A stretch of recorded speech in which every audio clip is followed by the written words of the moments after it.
Selamat datang di Ermo TV.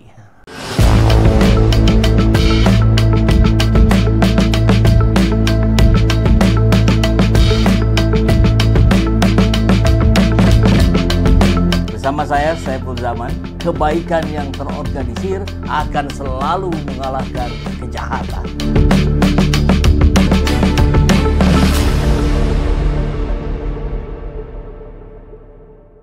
Mengingat kuatnya alasan keberadaan dan berdasar hukum desakan gelar perkara khusus yaitu Perkapolri nomor 6 tahun 2019, maka TPUA memohon agar segera mendapatkan informasi perkembangan dan berharap gelar perkara khusus yang melibatkan banyak pihak dapat dilaksanakan. Sebagai bahan pertimbangan kami lampirkan 1. Video penjelasan Dr. Rismon Sianipar pada acara Indonesia Lawyers Club. 2.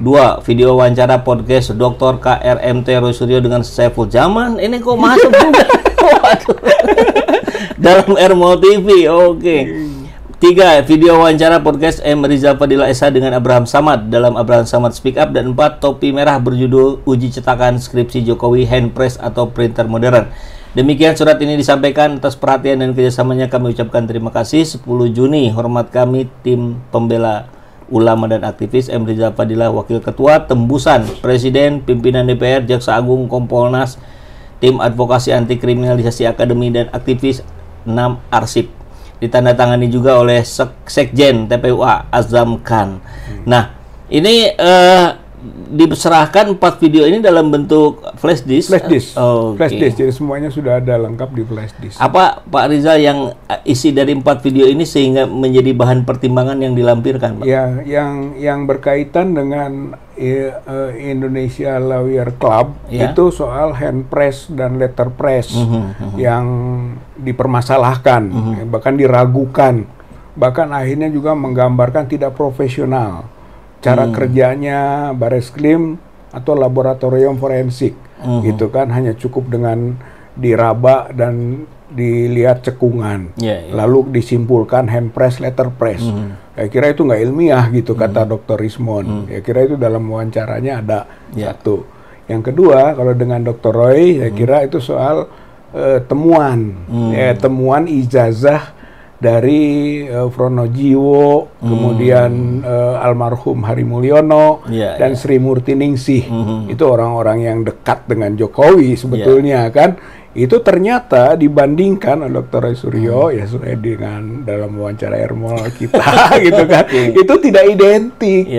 Lalu bagaimana ketika kesimpulan Dirtipidum itu identik, padahal dengan bukti ini tidak identik, gitu. Maka akhirnya kita bertanya, yang 3 perbandingannya Dirtipidum ataupun Bareskrim, siapa itu? Karena ditutupi, ditutupi, beda dengan Dr. Roy Suryo, namanya disebut, bisa diuji, gitu kan. Kenapa di publik? Karena memang sudah ada di publik sebelumnya. Sudah ada di publik sebelumnya, mudah gitu kan untuk mengujinya. Siapapun, beda dengan Bareskrim, ditutupi, sehingga bisa menimbulkan dugaan, Kang Epul, jangan-jangan itu palsu.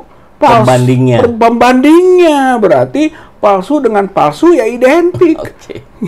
Kalau ini palsu dengan asli tidak identik, gitu. Jadi itu permasalahan serius, itu yang kedua kan. Kalau yang ketiga, yang saya lebih memfokus ke gelar perkara khusus berdasarkan aturan hukum Perkapolri itu. Jadi harus di ruang itu adanya gitu untuk mengoreksi gitu. Ruang mengoreksi itu ada koridornya loh gitu. Kalau di penyidikan yang dihentikan itu SP3 itu apa namanya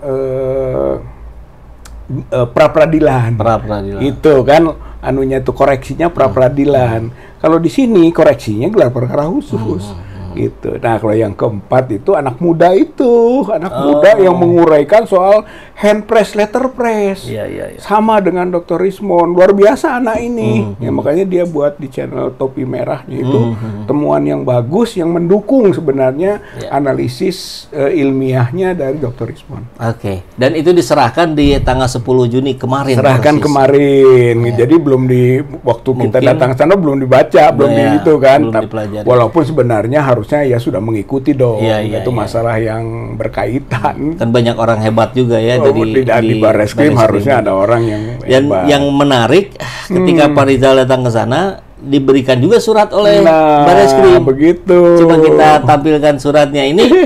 Ini semacam apa ya? Semacam jawaban mungkin, surat pemberitahuan perkembangan penanganan Dumas. Ya. Tertanggal 4 Juni kepada Saudara HM Rizal Fadilah SH. Oh, salah nulis ini. Fadilan nyebutnya. Nulisnya harusnya Fadilah. Satu. Tapi nggak pidana itu. Enggak ya. Aman ya. Aman. Tipe ini. 1. Rujukan A. Peraturan Kepolisian Negara Indonesia Nomor 7 Tahun 2004 dan seterusnya. B. Peraturan Kepala Kepolisian Negara Republik Indonesia Nomor 6 Tahun 2019 tentang penyidikan tindak pidana. C. Surat Dumas dari Saudara M. Rizal Fadilah SH Nomor 26 P dan seterusnya. Hal permohonan gelar perkara BJ khusus. BJ itu apa? Nggak ada sebetulnya gelar perkara khusus, tipe itu. Oh, tipe lagi. Tipe. Waduh, sudah ada 2 tipe nih. 2. Sehubungan dengan rujukan di atas, dengan ini diberitahukan bahwa Biro Wasidik Barreskrim Polri telah menerima surat pengaduan saudara dan akan ditindaklanjuti sesuai peraturan perundangan yang berlaku. 3. Berkaitan dengan hal tersebut ditegaskan bahwa surat ini hanya untuk pelayanan pengaduan masyarakat, bukan untuk kepentingan pengadilan. Saudara juga dapat membuat laporan Dumas melalui aplikasi smartphone Polri Presisi Super Apps atau website Dumas Presisi di dumaspresisi.polri.go.id. 4. Dalam rangka mendukung pelaksanaan reformasi birokrasi Polri, ini menarik nih, bahwa saat ini Biro Wasidik Barreskrim Polri sedang melakukan pembangunan zona integritas menuju wilayah bebas dari korupsi dan wilayah birokrasi bersih dan melayani yang bertujuan untuk meningkatkan efektivitas dan efisiensi kerja, membangun budaya kerja anti korupsi, serta memberikan pelayanan publik yang berkualitas. Wah, ini perlu dibahas nih, tapi kita lanjutkan dulu nih, ada nomor 5-nya. 5. Demikian untuk menjadi maklum atas perhatiannya, ucapkan terima kasih. Oke, atas nama Kabar Reskrim Dr. Andes Sumarto, Brigadir Jenderal Polisi. Baik, Pak Rizal, ini menarik nih. Itu atas nama Kapolri. Atas nama Kapolri dulu, Kapolri itu kan. Atas nama Kapolri. Kapolri itu berarti. Iya. Kepala Kepolisian Negara Republik Indonesia, di bawahnya bawahnya Kabar Reskrim, bawahnya lagi UB Karo Wasidik. Oke, jadi Brigjen untuk beliau Sumarto. Sumarto ini Karo Wasidik. Oh iya, baik. Nah, ini yang beberapa tipe nggak usah dibahas, Pak ya. Baik, tapi lebih kan presisi ya, salah presisi. Mungkin lebih baik diperbaiki juga ke depannya. Nah, Pak Rizal, ini menariknya ketika sebelum kita podcast tadi Pak Rizal bicara bahwa sebetulnya biasanya surat yang begini tuh nggak ada gitu, nggak lazim gitu. Kok jadi ada? Satu itu, yang kedua ada penjelasan yang masuk pada rujukan keempat gitu, bahwa dalam rangka mendukung pelaksanaan reformasi birokrasi, melakukan zona integritas menuju wilayah bebas korupsi, bersih dan melayani, meningkatkan efektivitas. Ini ada apa ini? Seolah-olah kita melihat seperti Barreskrim hari ini beda dengan Barreskrim bulan yang lalu, begitu Pak. Bagaimana Pak Rizal menangkap? Iya. Saya kira perbandingannya adalah dengan Dumasnya TPUA juga yang sebelumnya. Kita kan memasukkan tanggal 9 Desember 2024. Iya. Terus baru muncul April 2025. Bayangkan berarti tidak ada itu pemberitahuan apa-apa, dan sampai juga proses itu tidak pemberitahuan. Ujug-ujug ada pemanggilan. Itu mulai pemanggilan, ujug-ujug pemanggilan terbaca di situ. Ada LI-nya, laporan informasi tanggal 9 April. Kemudian di situ kebaca juga tanggal 10 Aprilnya itu surat perintah penyelidikan. Gitu. Jadi ujug-ujug langsung bergerak penyelidikan dengan pemanggilan.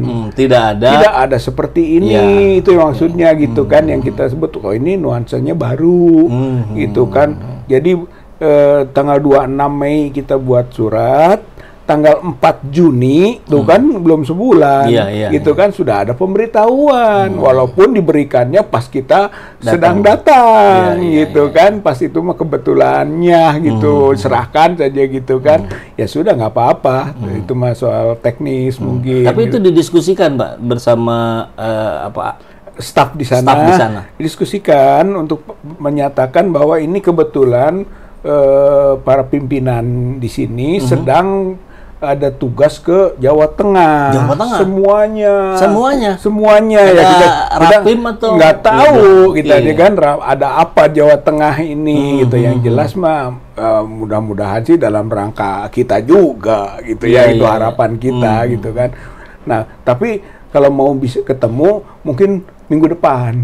Gitu. Jadi ditawarkan bertemu lagi minggu depan. Jadi kita nanti akan bisa di samping tadi tertulis juga kan bisa kita diskusi secara lisan gitu kan tentang makna-makna kedalaman ini kan tentang perkembangan proses kita gitu kan pengaduan TPUA itu bisa. Jadi saya kira itu ada keterbukaan juga kan bahwa dia siap menerima kita secara tatap muka, itu penting gitu.